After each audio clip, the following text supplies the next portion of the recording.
In this video, I will review Mezco Toyz Mega 15-inch Michael Myers with sound.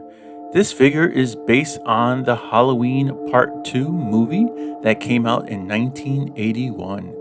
In the Halloween Part 2 movie, it was D.Warlock who took over the role of Michael Myers in 1981. Now looking back, it was noted that Dick brought a lot of character to the role, despite being the shortest person to portray Michael Myers at 5 foot 9 inches. He even had to wear lifts during the shoot.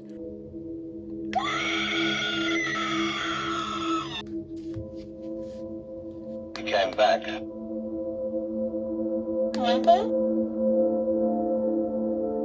I shot him 6 times.